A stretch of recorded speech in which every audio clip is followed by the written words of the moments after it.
From our studios in Boston, Massachusetts, I'm Jerry DeViller. Debbie Catalano with Catalano Creative is alongside. We want to welcome our listeners from the United States and around the world. It's another Sunday podcast.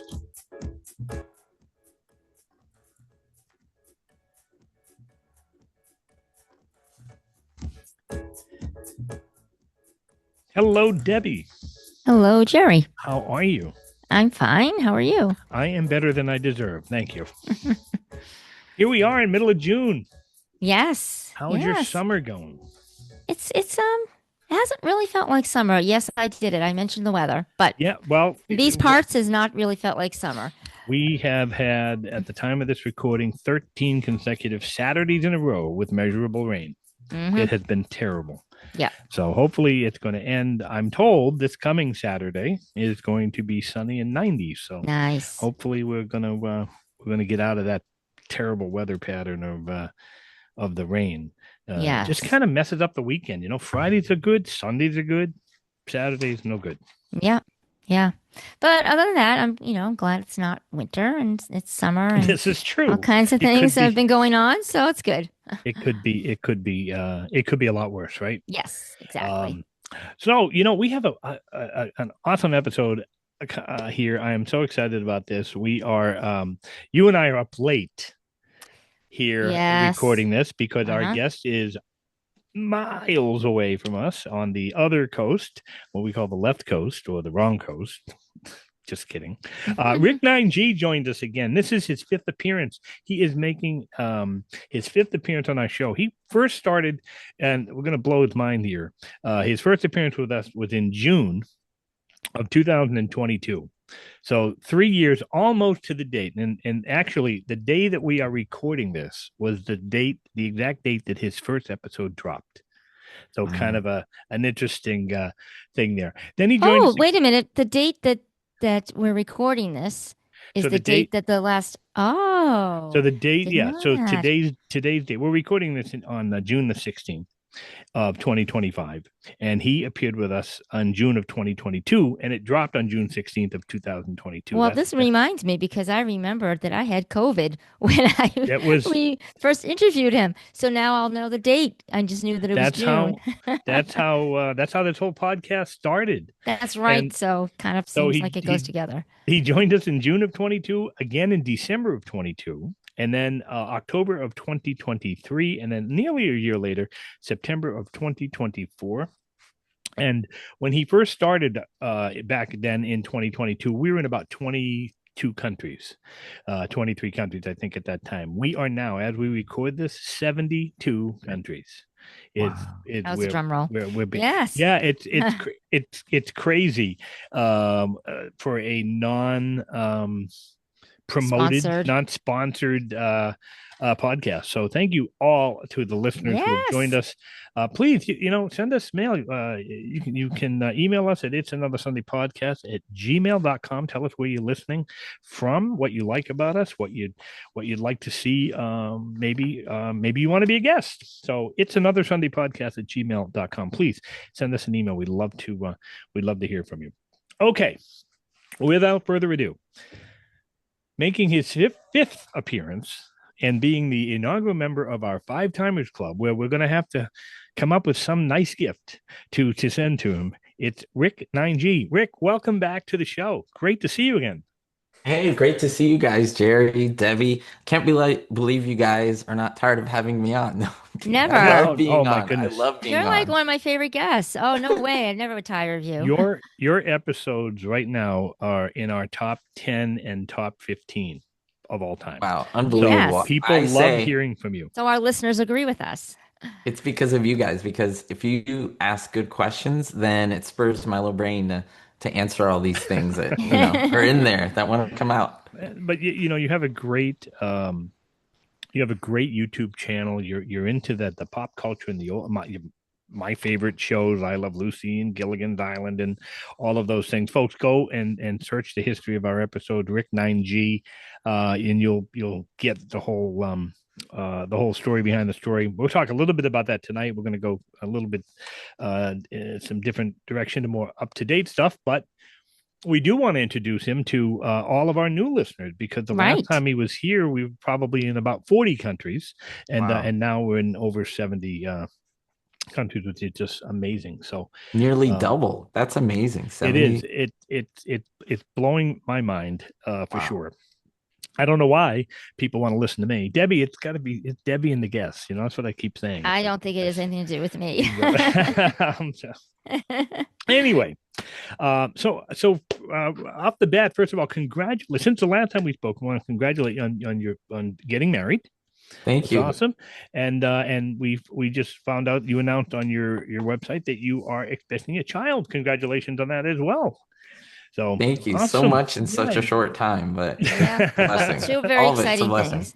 Yes. It's gonna be so exciting, and I can just see in your face how excited you are, and that's awesome. So,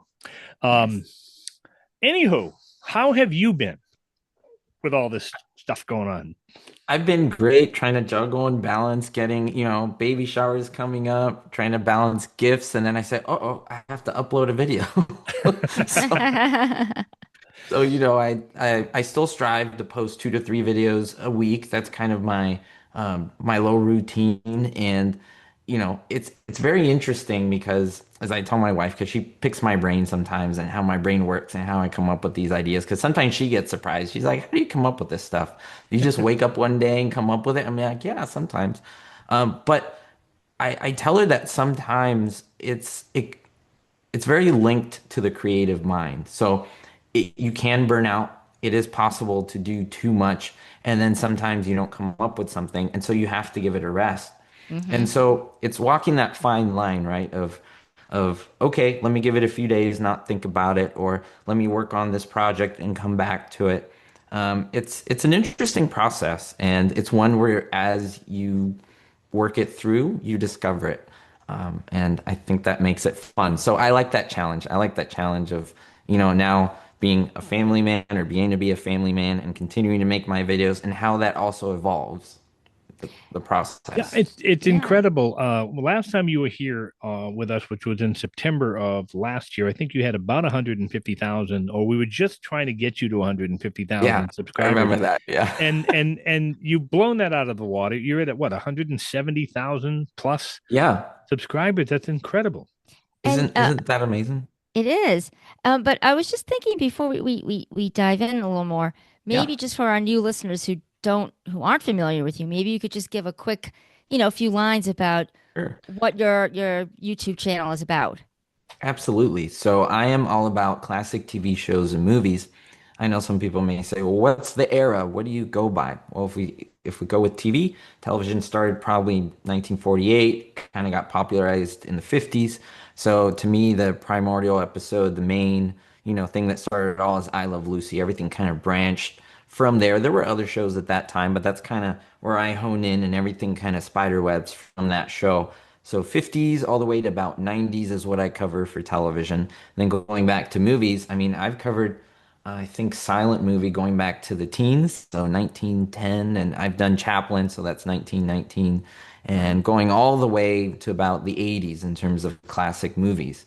And so, yeah, I love it all, and that to me, that's the sweet spot of television and movie media. Not to say there isn't anything good, after that, but I think to me that's, kind of the peak that we've hit.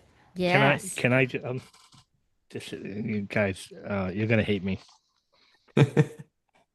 I hit record on the video, but not on the recorder. Can we kind of quickly go back and? I've recorded it on mine though. But you're only hearing. I'm only going to hear you. Oh. It's been a long week, and it's only Monday.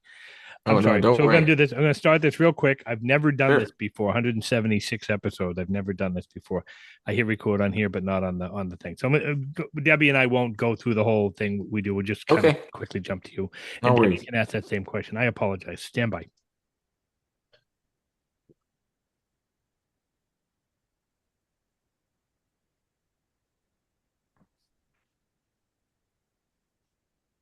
It's another Sunday podcast, episode number 177, recorded June 16th, 2025, air date June 22nd, 2025.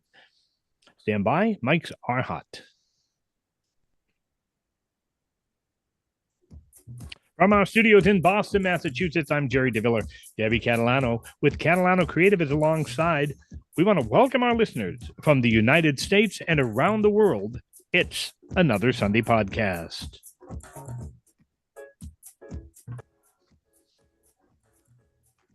Hello, Debbie. How are you? Hello, Jerry. I'm fine. How are you? I'm doing good. Take two. Better than I deserve. Man, oh, if the listeners only knew. Good to see you again.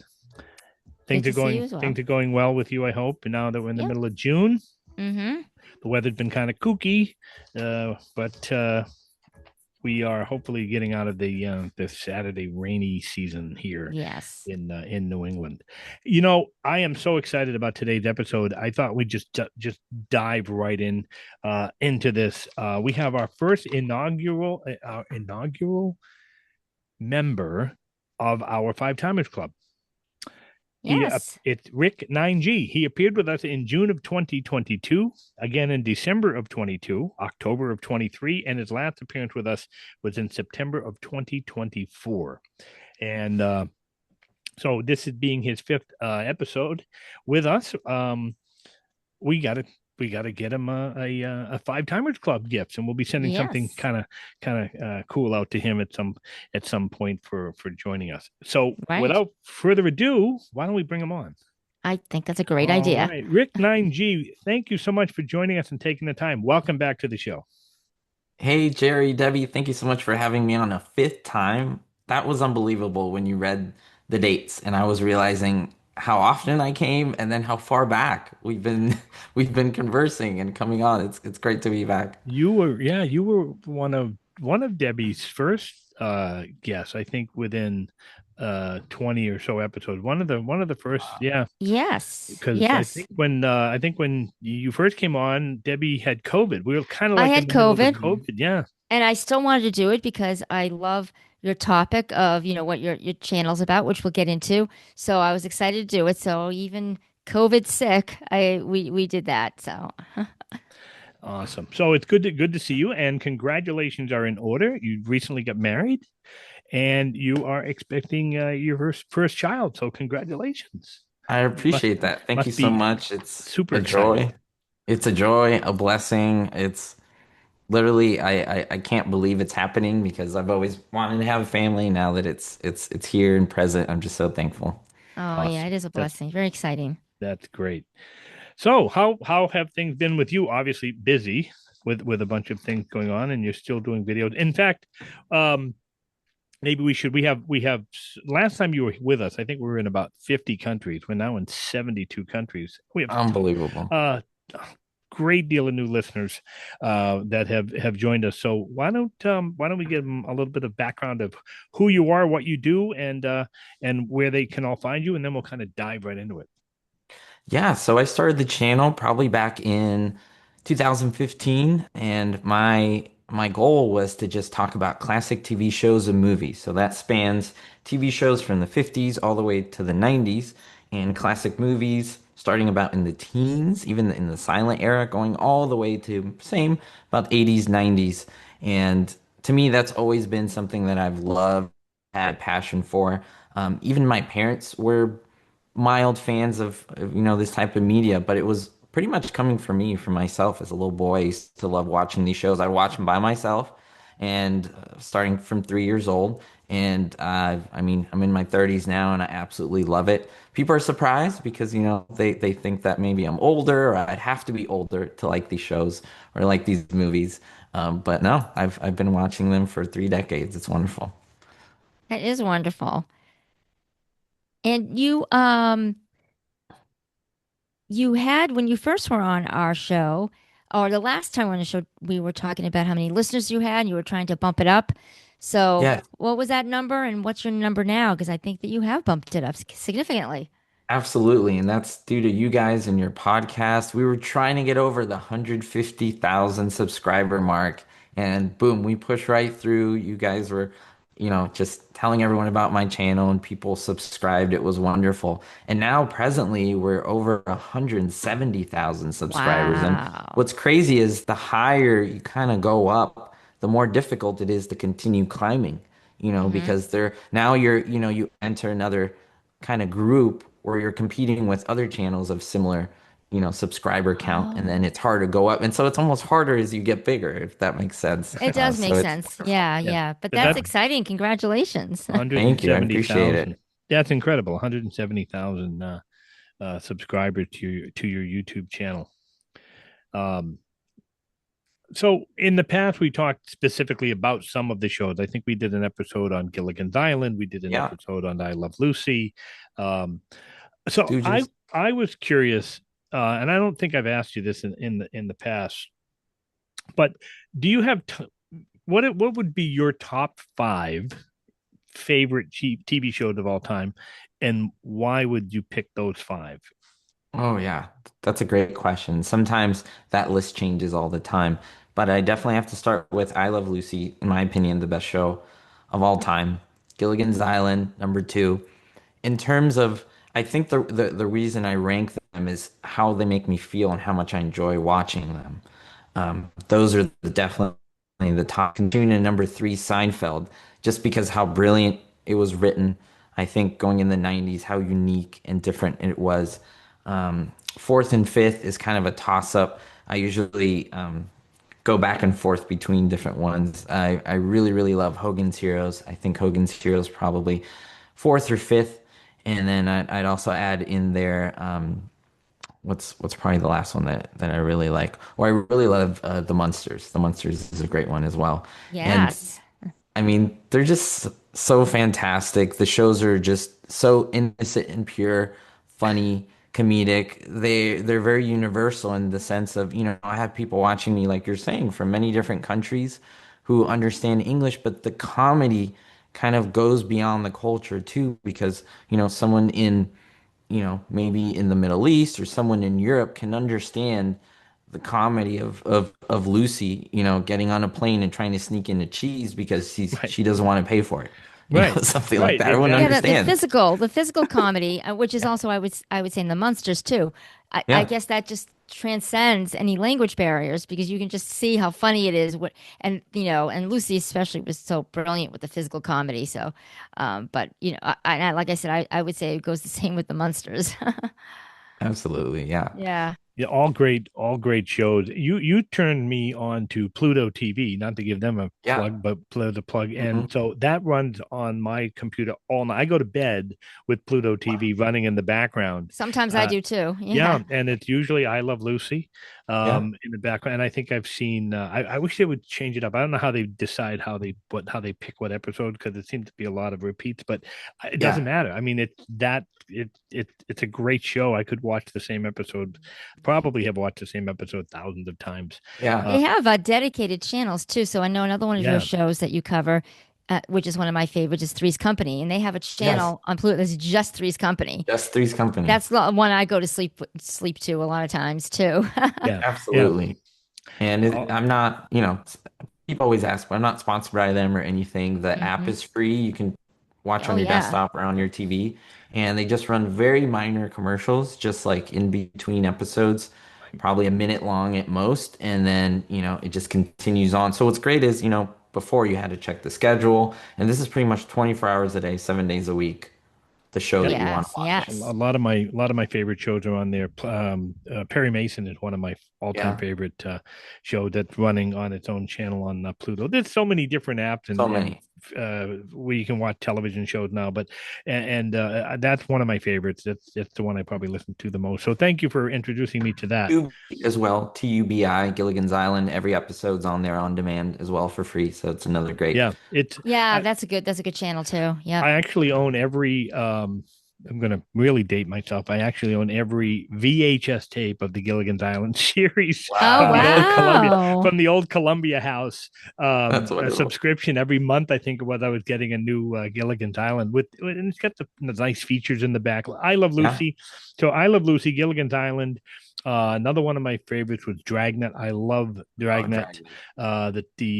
The Harry Morgan Mm-hmm. Jack Webb Dragnet. The others are Yeah. good too, but that was one of my favorite shows. I still listen and watch those on YouTube and stuff. So it's good, clean television. The Yeah. comedy, I Love Lucy and Gilligan's Island. It's that clean comedy, like you said, that around the world people Mm-hmm. can understand, whether you understand the language or not. They can understand the comedy because of the physical comedy that they present.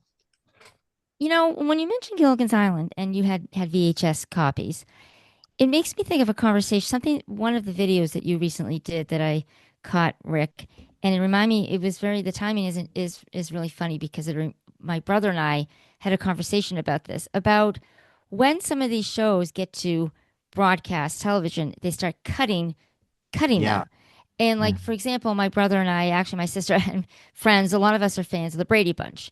Yeah. And so the Brady Bunch, sometimes I see episodes, I'm like, whatever happened to that scene where such and such happened? And then you did an episode about a scene that's deleted on Gilligan's Island, and I Mhm. watched it, and I was like, I barely remember that, and I've seen these episodes over and over again. Yeah. And so, if you want to talk a little bit about that, because I mean, I think because of when we had the VHS versions, or I have actually a lot of DVDs, I think most of them had the actual full Yeah. episodes. But when they get to TV, they cut Mhm. corners because they want to make more room for ads. Is that right? Is that some of the reasons why they Yeah. do that? Yeah, so before I get into that, you mentioned Brady Bunch. Now, I don't Yeah. cover Brady Bunch because I'm not really familiar with it, but interesting note about that, the same creator of Gilligan's Island was also the same person who did Brady Bunch, Sherwood Right. Schwartz. Now, his daughter, Hope Schwartz, now her name is Hope Juber, was on my channel, and I interviewed her about Gilligan's Oh. Island. The video's up. I'll have And to that listen was to really that. fun because she was on set. She's still alive. She was on set. She said she would be with the cast, the Gilligan's Island cast, and this is at CBS Center Studios, the Radford lot. And then she would run across just the little soundstage and go to Brady Bunch. Oh, So she would wow. jump between shows. And I'm like, That's that cool. must have That's been a one I'm gonna crazy watch. upbringing. Yeah, that is crazy. I think she may have actually been on a couple episodes of Brady Bunch too. Sometimes they'd have She was. little scenes with like parties with the kids, and she would be on there. But that's funny about that, her being on set for Gilligan's Island. Yeah, she Wow. was there. And going back to your question about the deleted scenes, I think that's really fascinating because I've made several of those videos with different deleted scenes and I point them out. And some people ask me, they say, Rick, well, that's not true. You say it's deleted, but I know I've seen it. And what's very interesting is that different networks or different, depending on where you live, they make the decision, as to what to cut out, if to cut out anything at all, or how much to cut out and what to cut out. Because they can Hmm. say, okay, we need, 8 minutes here because we have 3 or 4 ads that we need to run. So they'll just cut pieces of the episode that either they don't think are funny or that they think, the plot is still understood if we can take this out. Or, so that's an interesting note, or they will speed up the episode. So maybe they won't run it as 1.0 time, which is normal. They'll run it maybe 1.1 or 1.2, and Mm. that'll be enough to shave off a couple minutes and they can put an ad in there. So you'll notice they're speaking a little higher pitch, though they're moving just Oh slightly wow. faster than you're I I used to used to. notice that with Friends, as TBS used to do that with Friends episodes, and Yeah. I've I'm like, they never sound like munchkins when they're I've Yeah. talking. never I've never noticed that. Hmm. That's interesting. What I did notice back, and I think it was MASH did this more. I noticed it more than other shows. Is at the end of MASH when they're running the credit, they show like still photos of scenes from that particular episode, and Right. every now and then you'll see something. Go, I don't remember seeing that, and that was Oh, Oh, something they had cut out to for the ad space or right. whatever. But yeah, the DVDs and the VHS tapes have the mhm. full 20 whatever it was 26 minutes in some 26 cases, and a right? half minutes. Yeah. Yeah, versus what 22 or Yeah. 23 or whatever it is now. But Yeah, you mentioned that Pluto has shorter commercials, which is true. Yes. Do they still cut? Like I'm trying to think because I do actually watch Brady Bunch on that channel Hmm. sometimes, and Three's Company, but I haven't really noticed. I don't think it's in your head to say, wait, I didn't see it on this Yeah. network, but I've seen it here. I Well, yeah, that's a good point. A lot of these services like Pluto TV and Tubi, the good thing about them, at least because there's positives and negatives to everything, is that they cut out a lot less, or in fact, nothing at all sometimes. And I Mm-hmm. think that's fantastic.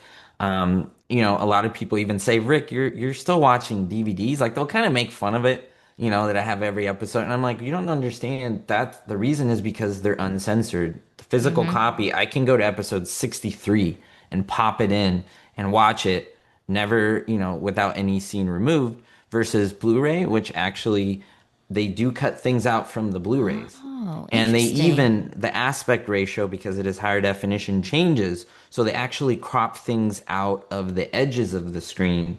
That, let's Wow. say, if there's a blooper or there's a cameraman that gets in front that I usually catch on the DVDs, you can't catch it on the Blu-rays. Mm-hmm. And Blu-ray also has a lot of issues with copyright and so forth. So for me, DVDs are the sweet spot. Yes, Yeah, yes. you bring up something that I wanted to ask you about. It's amazing when I watch your video and you see things that I may have seen that I Love Lucy episode 1,000 times. Yeah. And I'll watch one of your videos on that particular episode and go, I bet you didn't see this. And it's like, holy cow, how did I miss that? And it's amazing how you see these things and point these things out, whether they're bloopers or, there's a microphone, or I think there was an episode, maybe it was a Vitameat Vegemin episode where if you look Mhm. closely, you see Lucy behind the Yep. wall there. Yeah, I've never Yeah. saw that before until you pointed it out. This is what makes your channel so awesome, and adds to the enjoyment of watching these shows. I'm a big behind the scenes guy. I love hmm to know what went on, behind the scenes and things like that. And you bring that out in your videos. Yeah, I mean, to me, when you watch a show, especially when you watch it multiple times, that means you love it and you enjoy it and you want to soak it in, right? And the way my brain worked is I want to get even more than what I'm watching. So I would do research, maybe read a little book here and there, and I found out all these things about the show. Like I never knew that William Frawley, who played Fred Mertz, and Vivian Vance, that they had Ethel Mertz, that they had issues behind the scenes. I think now it's pretty well known and a lot of people know it because of the internet, maybe because of my videos and just books and so forth. But if you watch this in the 50s and 60s, you probably didn't know that. For me, it changed my enjoyment of it. I kind of didn't want to watch it because of that. But then I Mhm. fell in love with the show after that, saying, hey, stuff So happens. Yeah. so I always wondered, hearing those stories about how their off screen persona, Yeah. or they didn't get along with each other. hmm You ever wonder if some of the shots they take at each other on the show, they really mean it? Oh, oh, absolutely. I mean, these people were professional. I've studied these shows for, over a decade. And then because of that, you have to study the individuals. And let me tell you, if you read some of the stuff you know, that they didn't like about each other, the things that they said behind the scenes, they're really rough. And they had these, I mean, we're not talking about fist fights, but we're talking about people who did not enjoy working together. I'm sure if you work in an office or you have coworkers you don't enjoy, but you have to work with them. Well, imagine being on screen with them in front of, an audience, a live audience, and then millions of people. And then saying, okay, well, I have to put on a different face because I'm a different character, and then I don't like this person, but I'm playing their husband or I'm playing their wife, and people are very keen. They will notice that you don't like this person or the vibe is off. You can feel the energy, but these individuals, when you watch their performances, you really can't tell. You really don't, you know, understand that these people don't like each other. You kind of have to go behind the scenes and find that out. And then when you watch the episode, you may think, hey, maybe there was a little bit of anger in that Now, line that was delivered. I can, Yeah. and this may have happened, and you might know the answer to this, but I have been looking for an episode of I Love Lucy where Vivian Vance and William Frawley actually kiss each other. I don't think Yeah. I've ever seen that. Well, you know what's interesting? The episode, I have to think which one it is, but there's one where the boys go to jail, and I think it has, Yes. if I'm not mistaken, the equal rights episode. I'm kind of blanking, but I think that's one where it is, and the girls are kind of going out to see the boys in jail, and then of course Ricky and or that is Desi and Lucy were married in real life, so they do kiss in the episode, but William Frawley and Vivian Vance did not like each other, number one. Number two, they weren't really married. Vivian Vance was married to someone else. There wouldn't have been a problem for them to kiss. I mean, actors kiss each other all the time on screen. But I think they just detested each other so much that if you look closely, they kind of Vivian Vance comes in front, kind of blocks, what you can see, and you can kind of tell they don't make contact, and they actually dub in a kiss sound Yeah. because Uh, they couldn't even really fake the kiss. Interesting. That's how and bad it and was. and that is the exact episode that it caught my eye, and I said I've got to ask Rick about this because I fast forwarded it and backed it up and watched them. There's no contact there, and then I said I don't think I've ever seen them Wow. actually kiss on cameras. That's interesting. Uh, There's a uh, couple of cheek kisses, but yeah, nothing on the mouth yeah, and just a little peck. Yeah. interesting stuff. Um, So why don't we tell people your website, YouTube channel, where people can find you while we're talking about that, so they can jot this down and go check it out. Yeah, so it's my name, Rick Nineg, Ricknineg, 2 words. But now since the channel has grown, you can actually type in Rick, the number nine, and a G, and it will come up as well. Oh So wow, Cool. that's really, that's really awesome. interesting. Yeah. Yeah. So, question: well, which underrated show from the past do you think deserves more recognition than it gets? Oh, I think there's so many shows that I cover that need a lot more recognition, which is kind of why I cover them. Um, One that I think gets a lot of, I don't want to say hate, but it's misunderstood a lot is Hogan's Heroes. I won't get too much into it, but a lot of people think, how can someone make, a funny show about, a tragedy? Or how can we make a show about, they even say a concentration camp, which is true. It's actually not a concentration camp. It's actually a prisoner of war camp. And the show was there to honor those who were prisoners, who were so ingenious to do things behind the scenes to improve the war effort for the Allies. I'm a big history guy. So that's, I think, one show that gets very underappreciated and it's very well written. A lot of the actors who did play the Germans were Jewish in real life, so they did go through hardships. Their families did go into camps. But they said the only way we'll play the Germans, the enemy, quote unquote, is the enemy has to always lose. The enemy has to always kind of look like the idiot. And that's true. They weren't afraid to make fun of themselves because it wasn't making fun of not necessarily themselves, but the character that they were playing. And so I think there's a lot of genius behind that. Some people usually won't get behind the show, which is totally understood. But once I watched it, I was definitely hooked. I Dream of Genie's another big one. I think that it's great because I've always loved the concept of a genie and the idea of, what are the 3 wishes if you could have your own genie? What are the wishes? And that's what the whole show is about, having a female genie and then, living your life around that and how that works. I think it's a wonderful show. There's so many out there. I mean, I could probably sit here and name 15, but I mean, those are two that come to mind as of And now. and I Dream of Jeannie actually has a little bit of interesting history because of the timing and Barbara Eden's costume, right? That Right. in the early days she had more of a costume, right? Or what's that story? So do you mean when Barbara Eden was on I Love Lucy? No, Or no. When oh, she was in No, not Jimmy Genie. I Dream of Jeannie, wasn't there an issue with the I, costume like in the early days? She couldn't show her belly or something, oh, right. and then Right. No, that's as a good point. It's kind of similar because remember, this was now the 60s. In the 50s, you had a lot of the sitcom when it was birthed by essentially Desi Arnaz. It was a 3 camera system, and there was a live audience watching. It was put to film, and then later, it was about a month later, once it was edited, it was shown on television. The 60s was different because they kind of got rid of that concept and say, let's evolve. And how we're going to evolve is use 1 camera and shoot it movie style.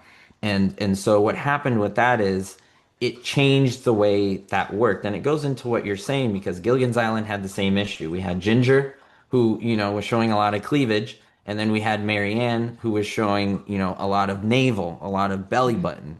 And those are both things that couldn't have been shown. And allegedly, Sherwood Short said Tina Louise was trying to show more cleavage, and Don Wells was trying to show more navel, and he had to pull it the other way to kind of cover up, right. and it was so difficult. Same thing with, I Dream of Jeannie. The costume was made in a special way where it came up to like a V shape where it would cover, her navel. But then they also had a little genius way to kind of make it and bejewel it to have like a little gem there that would cover her navel so you couldn't see her belly button. And that's how it was in the 60s. You couldn't even show that. It was seen as indecent, improper.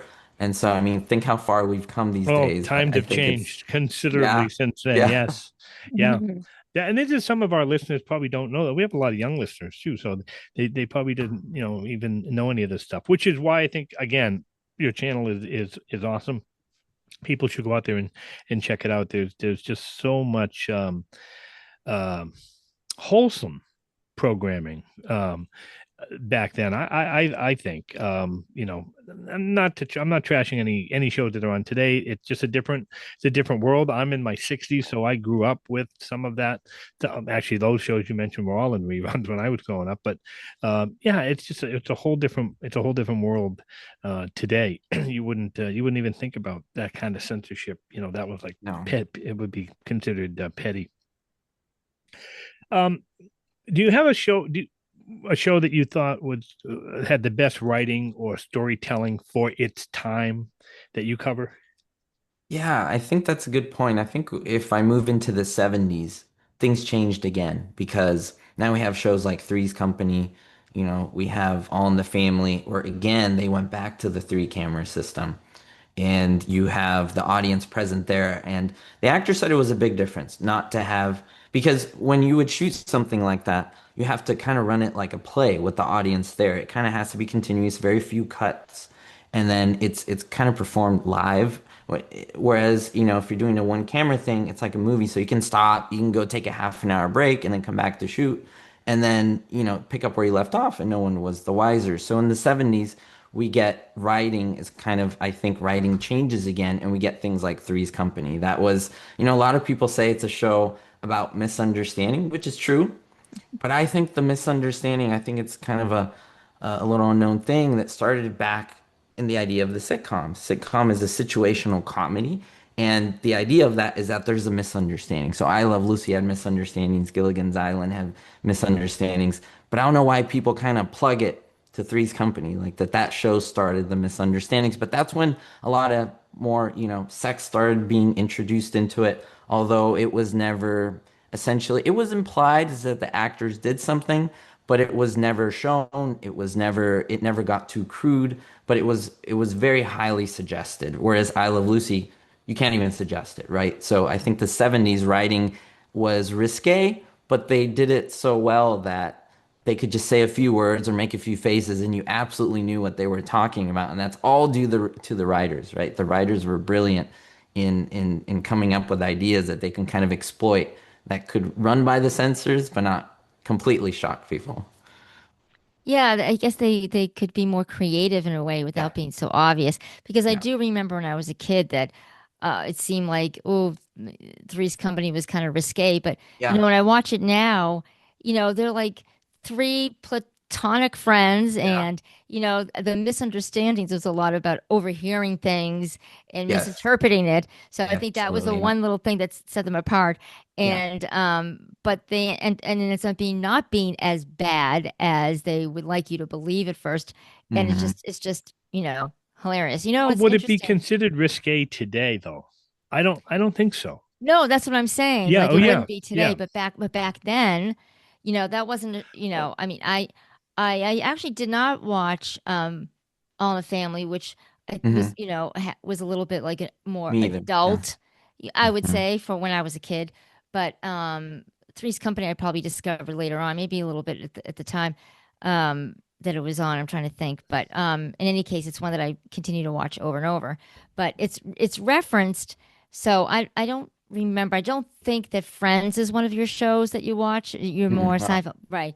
But Friends references Three's Company a lot, so it's Oh, I see. really funny. Yes, yes. It's funny when you see, when you watch shows that not that Friends is that current, but as they evolve, they do harken back Right. to a lot of the earlier shows. So there definitely is some Right. influence there, even if times have changed.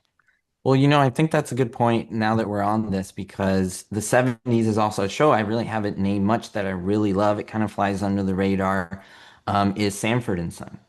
Right. Oh, I because loved that show. Yes. a lot of people kind of pair it up with it's like the opposite kind of in a way because it's a very African American show, a lot of African Hmm. American actors, although there were some white actors. But I think that show, a lot of people would say, kind of with All in the Family, is like the farthest you would push things because now that show, there's certain scenes that cannot be shown, not because it was crude, but certain words were said that you cannot say today. Mm-hmm. But Right. it was accepted because certain actors said them and because of, the power they had in terms of who they were in Hollywood. Red Fox could say certain things that maybe Damon Wilson, who played his son, could not say.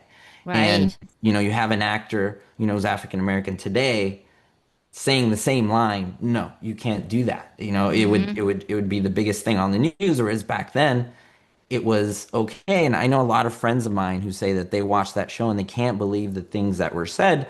Not that they were just so bad, but they were just so blatant. They would just come out. And then I think the 80s kind of pulled back a little bit. So it's a very interesting dynamic how Yes. things kind of ebbed and flowed. That's so true. That's so true. I think because I watched it when I was a kid with my brother and sister, and I think all that stuff probably went right over my head because I Yeah, we just thought Fred Sanford was hilarious because of right. the way he was like a cartoon character. Yes. So if I were to watch, I haven't watched it in a while, at this age. If I were, I probably would catch these things like, oh, I'm sure. But Yeah. back then I really didn't. So, but that's a very interesting point. Yes. Yeah, But and it's very interesting. Oh, go ahead, Joy. no, go ahead, please. Yeah, it's very interesting how, someone like Red Fox, who was, I believe, in his 40s when he did Sanford and Son, is playing a man in his 60s and how much he changed physically. I mean, he was really makeuped up.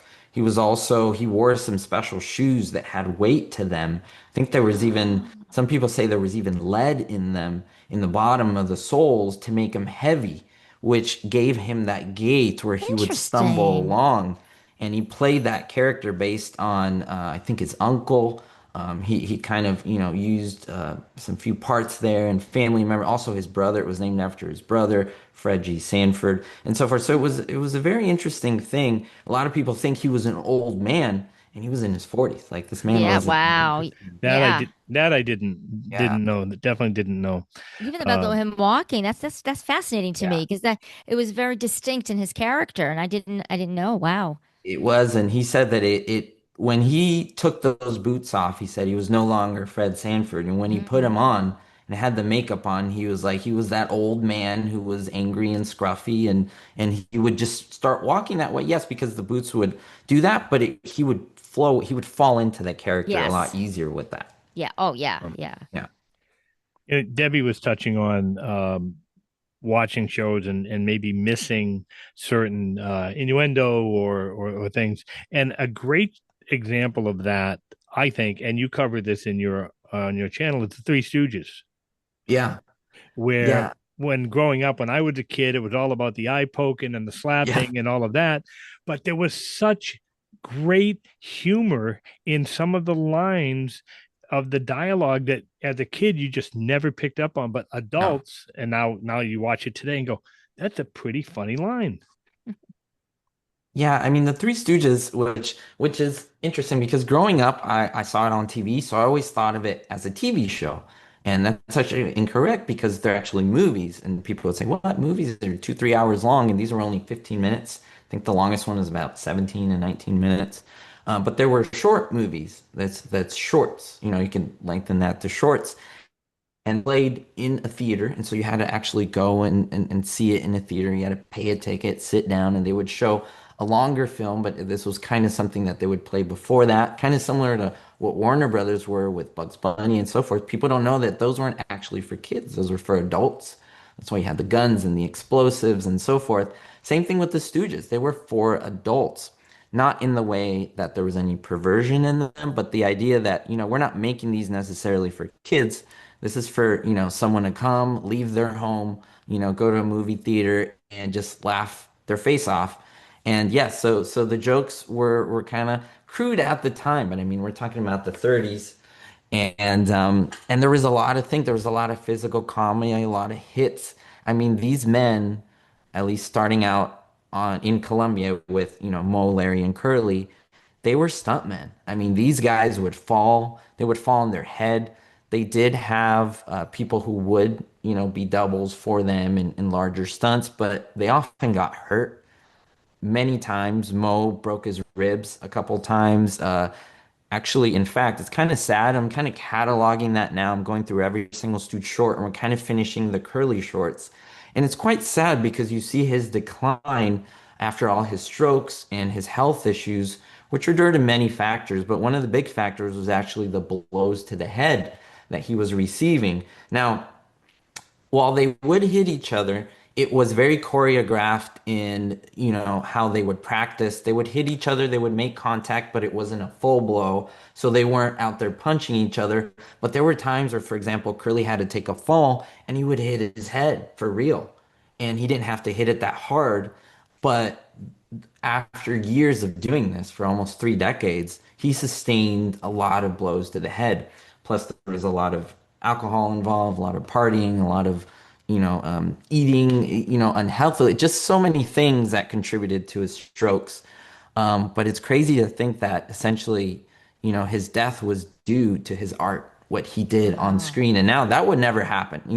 No lawyers would allow someone to take multiple blows to the head like they did. So it's what they put into this art that makes these guys iconic that no one is ever going to do ever again, right? Yes. Right, Yeah. right. And Wow. and you got some great videos on the Stooges, everything from the talking about the decline to Yeah. Curly to just the whole setup of the Stooges and what it was all about. And it goes into detail, and it's just wonderful to again see things that I've probably watched 1,000 times and never seen it. And you even mentioned that in your videos, because I bet you Yeah. never saw this. And I'm going, look, you know what? I've never seen that before. It's incredible. I love watching your channel. How many videos currently do you have as we record this in June of 2025? Last my count, it was over 1,900. So we're closing into 2,000 Almost videos. 2,000 video, and I'm not Yeah. even halfway through them. Uh, Oh, I know it's incredible.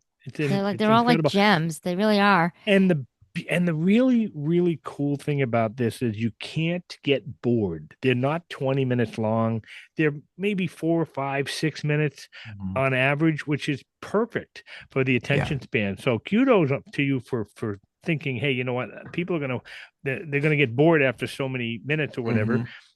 And I just watch it from beginning to end, and in no time it's over and it's on to the next one. So that's awesome. And it kind of affords you the time to watch more than one, which is what I Exactly. do. Exactly. Yeah. Right. You Exactly. Right. know, I wanted to mention too something. I'm not sure if it's new, if I just noticed it. But you are doing some what I would call sort of like videos that are like extras too, that aren't Mhm. just about the clips that you show with the behind the scenes. One in particular, it's a recent one. That I really enjoyed, which is the exclusive tour Yeah. of the CBS Radford Studio Center, and that was really enjoyable. So you're doing some um, like in person Hmm. little trips or what have you Right. to different places.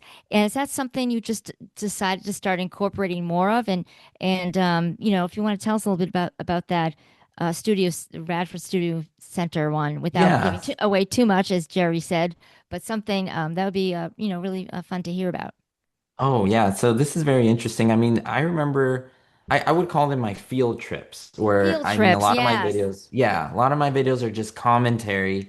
And, I show images of what I'm talking about and I show the arrows. I zoomed in of, what I'm focusing on. But sometimes I just want to get out there in the world and just say, okay, let's go look at these places. Because after all, I do live in the city of Los Angeles, and that's where 90% of a lot of these things that we love is filmed, even though you may think Seinfeld was in New York. No, it was actually at CBS Radford, where I just went to visit all of it, which is pretty incredible. They do have some, little snippets of New York put in there, but most of the time, 99% of the actors are always in LA at CBS Radford in one soundstage, which is pretty mind-blowing. Yes. And so yes, I've been doing a lot of these field trips. I've been going back to Laurel and Hardy. These guys predate the Stooges. Going back to a home that is still, standing, that I would go visit, and it's literally like people live in it. I didn't go bother anyone, but like this is the Laurel and Hardy home, or this is, where Chaplin did, he was a firefighter. The fire station's still there. Things like this, and I think it was really cool recently to be able to be invited because Universal Studios, you could pay, get in for admission, and take the studio tour. Paramount gives a tour, paid a paid admission. A lot of Sony as well does it, and I think Warner Brothers as well. I've been to Warner Brothers, but CBS Radford, no, the doors are closed. You can't come in, pretty much as a visitor, just stroll in. There's pretty strict security there. And so I was, pretty honored to be invited there. They saw my Instagram. They actually added me on there. I connected with the media person. And I said, hey, is it possible to, oh, yeah, we know your channel and it would be great to invite you. So I got a one-on-one pretty much tour of the whole studio, CBS Radford. So just to let people know, you should watch that video because I was allowed exclusive access not just to go there, but to film and they Yes. allowed me to film, I mean, where Gilligan's Island was filmed, Roseanne, where the lagoon was, Seinfeld was filmed there. I mean, newer shows in the 90s like Boy Meets World, a lot of Westerns, Rawhide, where Clint Eastwood got started, was filmed right there at Radford. Wow. We can keep going. I mean, John Wayne, the list goes on and on and on. I list a lot of them in the actual Get Smart, Brady Bunch, it Yeah. continues on. And it's so iconic to see a place that, like literally what plays New York, you go over that wall. If you were able to climb that wall, and there's just a little shopping center there. I mean, you would never know that you're shopping, and if you see that giant wall, you don't know what's behind it. And yeah, that's where Seinfeld was filmed. Like literally, it's Wow. that wall. And so that's what's mind blowing to me, how Hollywood is just very magical, how they can trick you into thinking that there's somewhere else. I mean, when the tour guy was like, okay, you see that little newsstand right there? Well, we made it a newsstand, but before that was the Soup Nazi restaurant. I was like, what? Wow. So, Yes. I mean, that is wonderful to see. Yes. Where John Wayne would, ride his horse, that is now bungalows. Another fun fact, if you're a Seinfeld fan, which I didn't include in the video because there were some areas where they didn't want me to film just because they're working on new projects. And Hmm. although they allowed me to see it, I couldn't film it. There's some bungalows there. It kind of looks very summery, very Florida-esque. That's kind of the look that they were going for. But if you're a fan of Seinfeld, Jerry lives in New York. His parents live in Florida in Del Right. Boca Vista, the condos.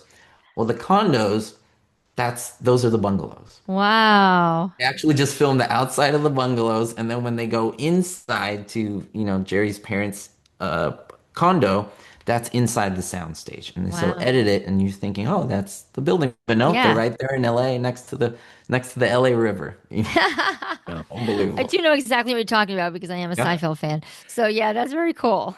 Yeah, it blew my mind. I honestly thought they did location shots in New York Hmm. and edited that in at some point, but I mean it all makes sense to stay in one place. It's incredible. The magic of television, right?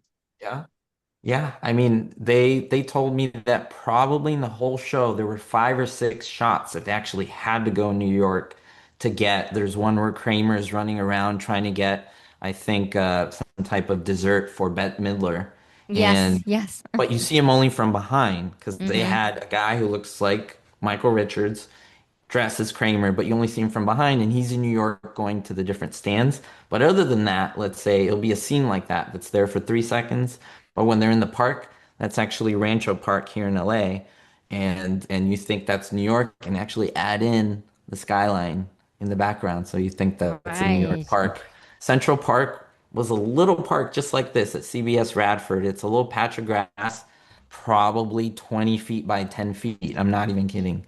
And you just see a wall there. They add plants in the background. There's a little bench, and that's where George was talking to Marissa Tomei. Oh, You think they're, in New York, and they're nope, they're in LA right there on a little bench Grand next to Central the Park. soundstage. Yeah, Central I love Park. it. I love. And by the way, what a high compliment that you were invited, that they knew your channel and respected you that much, and you also were very respectful when you did the video. You definitely did not Oh take it yeah. for granted. But that is really something, Rick, that they invited you to something like that.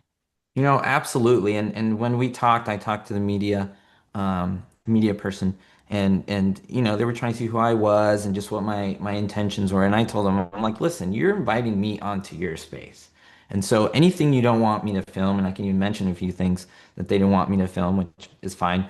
The reason, and I'll tell you the reasons why. For example, Big Brother. I don't know if you've ever heard. It's on CBS. It's a show Mm-hmm. where like these 20 people are locked inside a quote unquote house, and there's like treason. You play all these games, and you can get in groups and try to eliminate the other person, and they do all these little stunts on like high wires. So that house is on CBS Radford. It's just a soundstage. They build it inside. Julie Chen is in there. They have an audience. They have all the stunts in that little area. And it was interesting because they say, okay, this you can't film. We're going to drive by it. But the doors were open. So you could Mm-hmm. see inside. You could see part of the home. You could see part of the scaffolding where they're hanging up some of the stunts. And the reason they told me is because every year the theme changes Mm-hmm. for what they do. Sometimes it's let's say electronics. The next year maybe they do European theme. And so this theme, I was able to see what it was, and they're like, please don't film that because none of the cast members could see what the theme is, and I had to, I respect that. Yes, yeah. And there's also a carpentry building where they had a lot of the chairs that they made. So if they need a chair for a scene that isn't in the prop room, maybe they need it to have an ornate design in the back. They literally make it in their woodworking building. And I Wow. mean, all it was a woodworking building, but maybe they have things they're building that they don't want me to show because, the show will be coming out. So I was Yeah, able to see it but understandable. not film it. So it's very interesting. And I was like, hey, Yeah. whatever you don't want me to film, I'm fine not filming. It's Well, Yes. there's a lot of information, a lot of stuff that you were able to film, and such an interesting video. Folks need to go watch thank that. you. And one that just popped into my head, I just saw recently was I was a huge fan of the television show Emergency, Oh yes. Oh and you yeah. had done a video and you showed the squad and some of the Yeah. artifacts from that show. That was one of my favorite shows growing up. So I thank you for that. I love the channel, and Thank um, you. I think everybody should check this out. Again, it's Rick 9G. You can go into YouTube and I guess you can type in Rick Rick the number 9 and the G and you'll Yep. find him. It'll So come out. definitely check it out. Let's get him up to 200,000 Mm-hmm. subscribers and the videos are awesome. We're going to wrap up here in in a few Sure. minutes. And again, thank you so much for joining us. And we're going to have you back. There's just so much more to talk about. But I wanted you to mention, and I know you mentioned this on your videos, and and you have a Patreon. If people want to Yeah. support you, tell us a little bit about that. If folks want to do it, I think it's a wonderful channel, and if folks want to support you, how can they do that? Yeah, so the way I think I always tell people is all my videos, my 1,900 videos are absolutely free. As long as you have an internet connection and you type it in, you can watch it. Ads run on it, but that's the only way that essentially YouTube runs is with little ads, little quick ads. But other than that, it's absolutely free. But I mean, with all the people that watch me, I think I have over 56 million views total. I get messages from people and they say, "Hey Rick, I love your videos and so forth, but I want to contribute more. I want to go a step above just watching your videos because as I tell people, liking, commenting, and subscribing is always free. And that's how you support me. That's the best free way to support me. But some people say, hey, Rick, I want to contribute maybe monthly, even if it's $1 or if it's $5, $10. And Patreon is a way to do that. I have links in the videos of pretty much all my videos, link in the description. And it's a great way. Literally, people contribute $1 sometimes, and that goes. You might think it doesn't go a long way, dollar a month, but it does because multiple people do that. It adds up, and that helps me to be able to, literally gas money, being able to go to CBS and pay for the equipment, buying new cameras all the time. Just Yep. there's so many things that go into it Yeah, behind the scenes, research Yeah. material, and the list goes on and on and on. Yeah, you're not making a killing. This is not your No, only job. We no, should let folks know that no. you have full-time jobs, Yes. and Mhm. and you're a Yeah. very busy guy. So and I'm happy to be a supporter of the channel, because I understand, you got a microphones break or laptops or whatever, you need to upgrade equipment, and that stuff costs some money. So folks, and I love the way you sell it too. Like, you don't have to do this, like you No, just you said, it's don't. free, it's And absolutely yeah. free. If you want to do it, you can do it. I think it's great, but I thought it was important to let folks know that they can do that if they want. Yeah, and I'm so grateful to those who do. It's really important and instrumental, those that do, because it does supplement what YouTube gives. And like I said, YouTube right now, it's not a hidden secret, but right now YouTube is in a difficult position with creators. What YouTubers made 10 years ago is not what they make now. It is, I mean, a lot of YouTubers are leaving YouTube because they can't make it anymore. I'm fortunate enough where my channel is large enough where the big hit that was taken in the channel is quite big, but it doesn't completely destroy the channel. I say, hey, this isn't viable for me anymore. But Patreon is where it does that. But you get perks too. So when you're a Patreon member, depending on how much you give, there's tiers there. It all explains it. You get to see what videos are coming out before they come out. You get special podcasts, special updates to what I'm working on, because I usually don't reveal what I'm working on. Also, your name could even be in the credits of my videos, and a lot of people really love that because I get to say your name, include you in a video pretty much forever, and so that's wonderful. So it's a way to give back to people who give to me, and so I'm appreciative. No, I think it's That's nice. it's wonderful. Yeah. Um, Before I have some final questions, Debbie, you have any final questions for Rick? Well, I never run out of questions for Rick. But I guess with you pretty soon, having a baby, are Yeah. there any do you think you'll be doing any themed episodes? Like, one of my favorites is the Lucy one when she goes to have a baby, that maybe you have any has that crossed your mind to do any episodes like that? It has, and I think what's interesting about YouTube is that the platform evolves, what people watch and how they watch it evolves, and so you as a creator evolves too. 10 years ago, I didn't have family. I was a single guy, so I was like, okay, on weekends I can go and do a field trip, film a video, or go to a cemetery to see where Mo Howard was buried.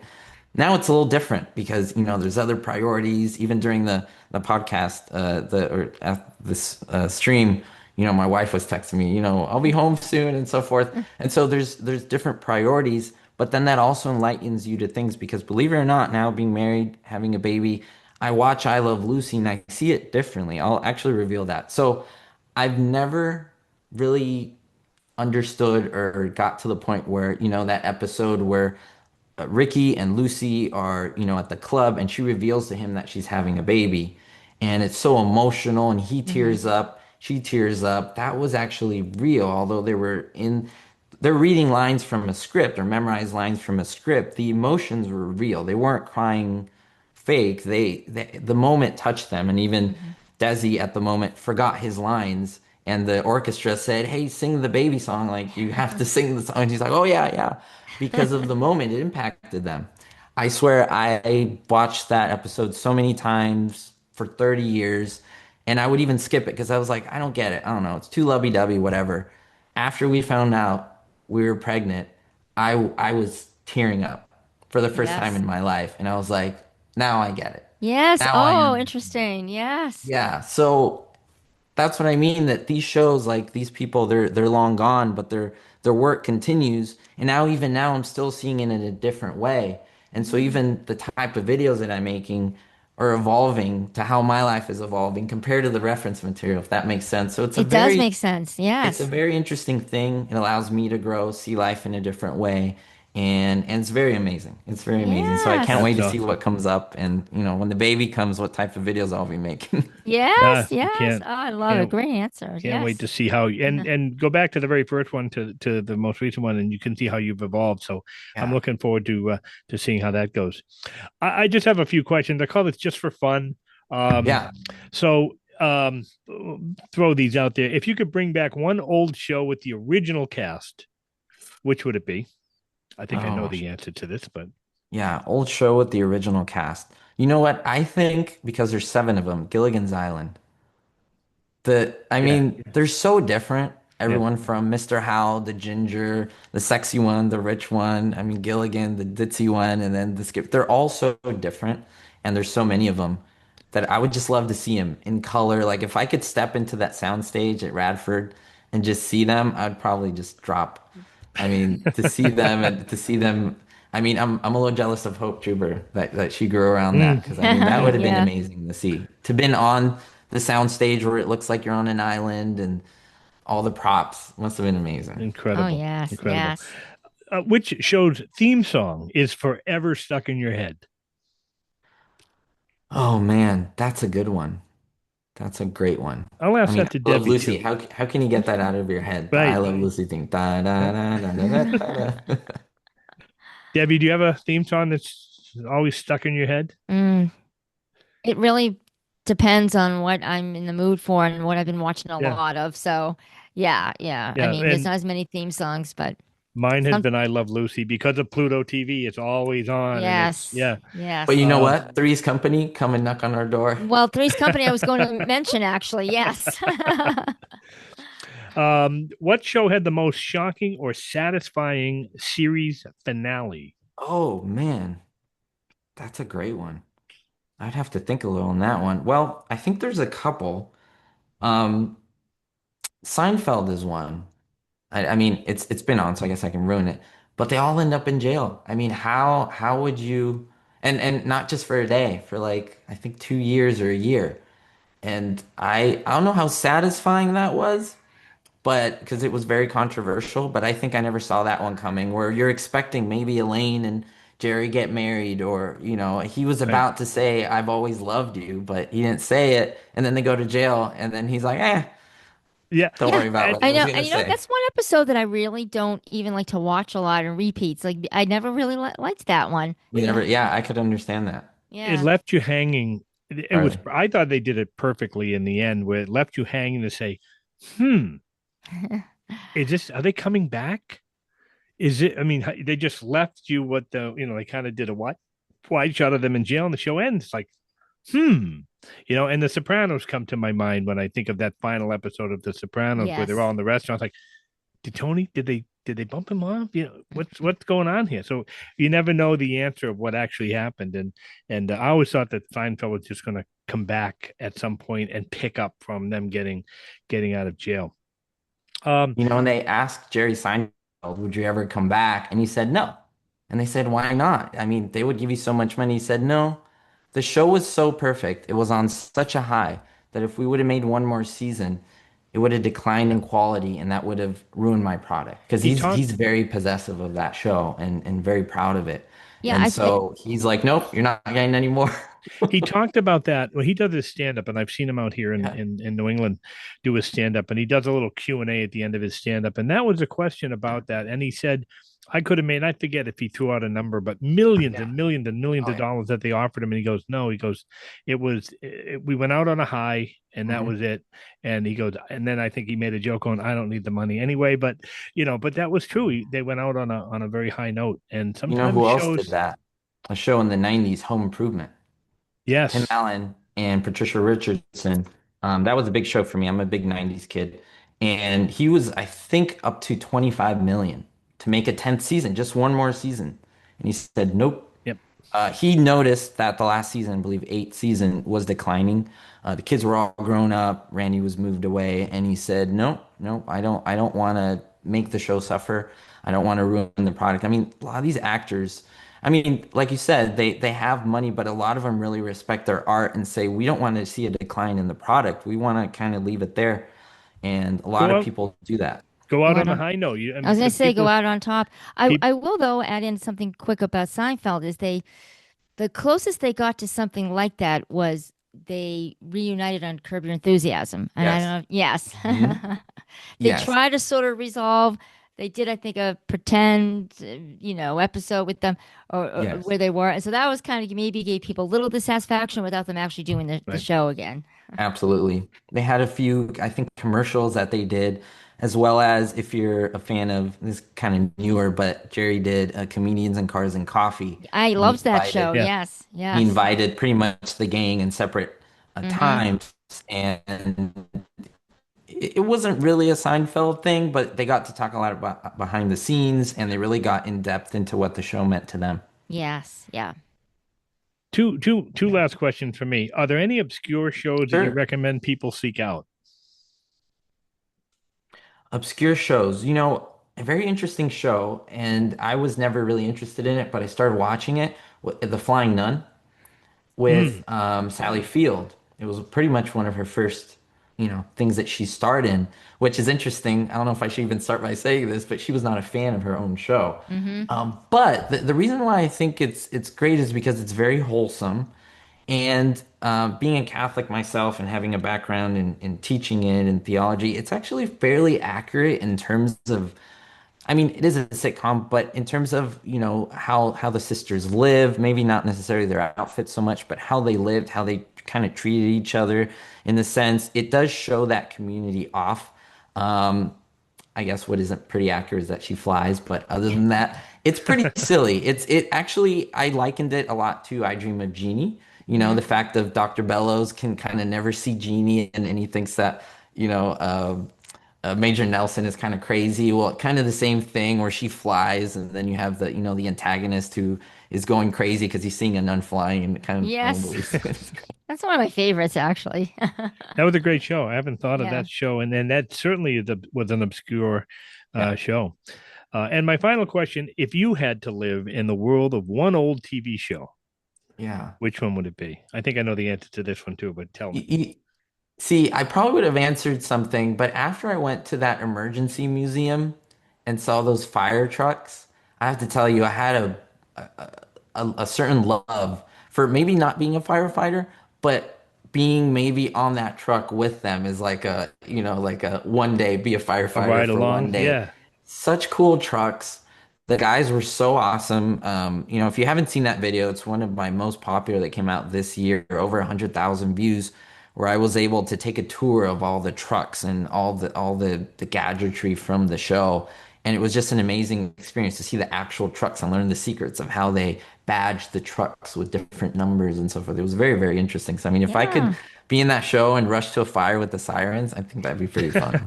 That's cool. Interesting. Yeah. I thought you would have said Gilligan's Island, so you got Yeah, me there. So that's that's probably the great. next answer.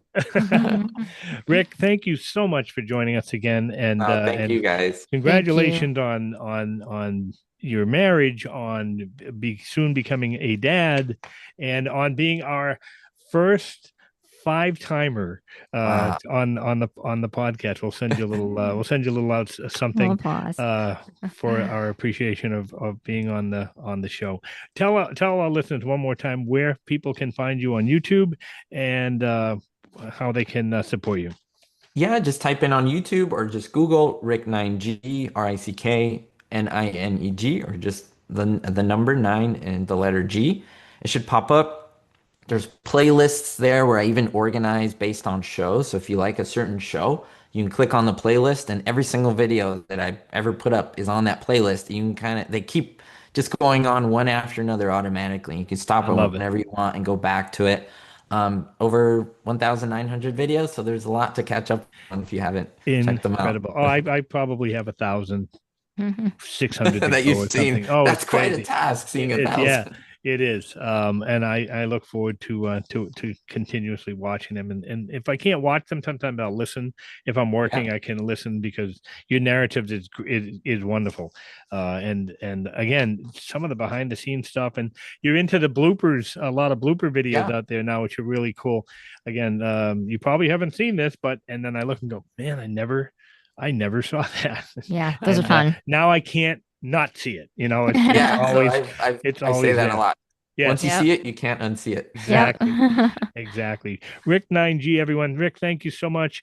Thank you guys. We look forward Thank to you. having you back to for your sixth appearance in the very near future, and we can talk about what going on. Then I'm sure it'll be a little bit different, Yes, I'm a lot looking more forward to exciting. it. So thank you so much again. for Thank you, Congrats to being your with thank us. you, success. Rick. Congrats to your guys' Rick success. Rick Nineg.